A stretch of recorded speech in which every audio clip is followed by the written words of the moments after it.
189 people were on that plane. Mothers, fathers, a pilot, 2 months married, a child returning home. 5 months later, Boeing said it was the pilot's fault. Then this happened. 189 on the first plane, 157 on the second. Total, 346 dead. What you are about to see is not a story. It is a case file. Evidence has been collected over 12 years. From engineers, from whistleblowers, from the cockpit voice recorders themselves. This is the story of how the world's most trusted aircraft manufacturer became a company accused of sacrificing safety for speed. Evidence has been collected. The court is now in session.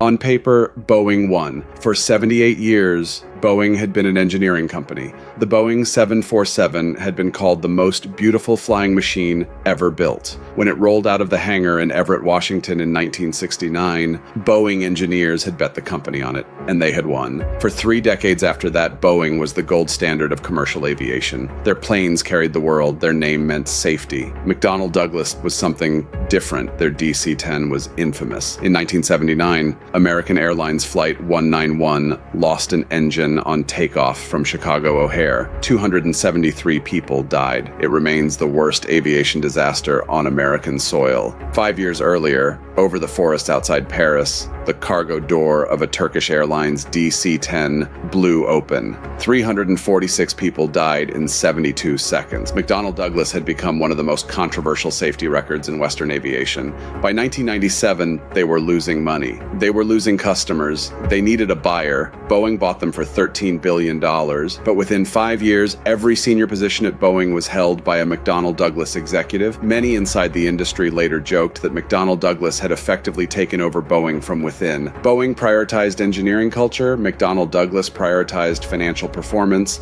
After the merger, finance won. Headquarters moved from Seattle, where the planes were built, to Chicago, 5,000 miles from the factory floor. The new CEO, Phil Condit, said it plainly: "We are not in the airplane business. We are in the business of producing shareholder value, not the safest aircraft, not the most reliable, the most profitable."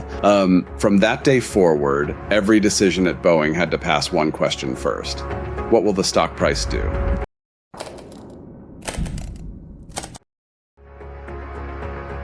Between 2013 and 2019, Boeing made a strategic decision. In that 6-year window, Boeing spent $43 billion, not on factories, not on research, not on safety, $43 billion and spent on stock buybacks. A stock buyback means the company purchases its own shares from the market. The supply of shares goes down, the price goes up. Executives whose pay is tied to that price get rich. In 2017 alone, the year the MAX was certified, Boeing spent $9.2 billion buying back its own stock. Now compare that to engineering. During those same years, Boeing's engineering budget grew by less than 4%. An engineer who had worked on the MAX testified before the United States Congress. Boeing, he said, was no longer engineering-driven, it was schedule-driven. Engineers described an increasingly aggressive production schedule. Critical work was outsourced. Software for the most sophisticated commercial aircraft in the world was written by contractors in India and Eastern Europe, paid as little as $9 an hour. $9. To write software that would control the world's most popular airplane. This was when the 737 MAX was being designed. A plane that needed a bigger engine that did not fit the airframe, and a software fix that Boeing's own engineers, in private emails, called a design by clowns supervised by monkeys. Boeing's own engineers were begging someone to listen. No one listened.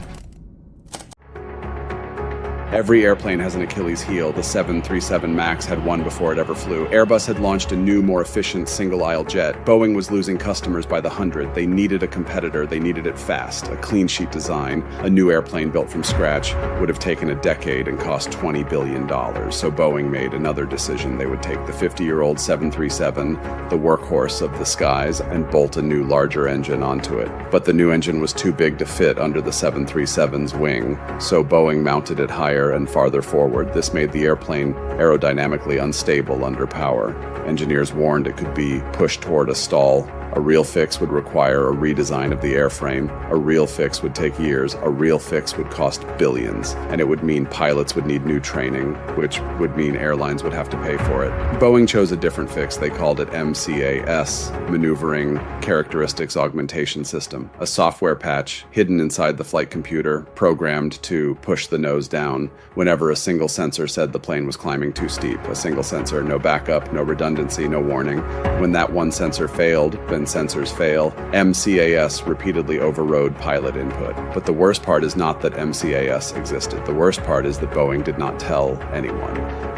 Mark Faulkner, Boeing's chief technical pilot for the 737 MAX, wrote it in an internal email. I basically lied to the regulators, unknowingly. In another message, I'm Jedi mind tricking these fools. He convinced the FAA to remove MCAS from the pilot training manual. Pilots flying the 737 MAX did not know MCAS existed. October 29th, 2018, Jakarta, Indonesia, 6:20 in the morning, Lion Air Flight 610, 189 souls aboard, Captain Bhavya Suneja, 31 years old, married for 2 months. 2 minutes after takeoff, the angle of attack sensor failed. MCAS thought the plane was stalling. It pushed the nose down. The pilots pulled up. MCAS pushed back down 26 times in 11 minutes. The cockpit voice recorder recovered from the seabed captured the final words. The captain reading checklists faster and faster. The co-pilot saying simply, pulling up, Lion Air 610 entered the Java Sea, nose first, at 450 miles per hour. There were no survivors. Boeing's response was immediate. They blamed the airline, they blamed the pilots, they blamed the maintenance crew. They said the plane was safe. The Federal Aviation Administration, based on Boeing's assurances, agreed. 5 months later, March 10th, 2019, Addis Ababa, Ethiopia, Ethiopian Airlines Flight 302, 157 souls aboard. Captain Yared Getachew, 29 years old, the youngest captain in Ethiopian Airlines, Samya Stumo, 24, Harvard graduate, the granddaughter of Ralph Nader, Antoine Lewis, United States Army captain, father of an 8-year-old son, Jonathan Siex, Swedish chief executive, 3 children waiting at home. 6 minutes after takeoff, MCAS activated. Investigators found striking similarities to Lion Air 610. Only now, the world had 2 black boxes that told the same story. John Barnett spent 32 years at Boeing. He was a quality control manager at the 787 Dreamliner plant in North Charleston, South Carolina. He was, by every account, a careful man, a meticulous man, a man who believed in the company. From 2010 onward, he reported what he saw: metal shavings near sensitive electrical systems, oxygen masks that failed in 25% of laboratory tests, undocumented changes to certified parts. He reported them to his supervisors, to human resources, to the Federal Aviation Administration. Boeing's response was to retaliate. The Department of Labor's Occupational Safety and Health Administration ruled, formally, that Boeing had retaliated against John Barnett. He retired in 2017 and filed a federal whistleblower lawsuit. For 7 years, that lawsuit moved through the courts. In March 2024, he traveled to Charleston for what would have been a critical deposition. On the morning of his 3rd day of testimony, John Barnett did not arrive. He was found dead in his truck in a hotel parking lot 3 blocks from where he was scheduled to testify. A self-inflicted gunshot wound, the coroner said. His attorney spoke to reporters that afternoon. John, he said, was in good spirits. He was actively, vigorously looking forward to this case. His family strongly disputed the official conclusion. John Barnett never finished testifying. Boeing pleaded guilty to fraud in 2024. The Department of Justice fined $244 million.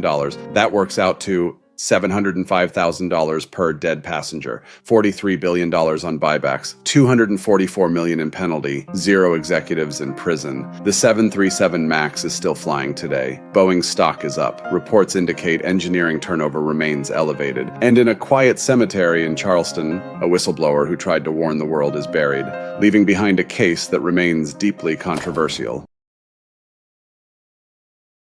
I'm Empire Decoded. The next collapse is already being built.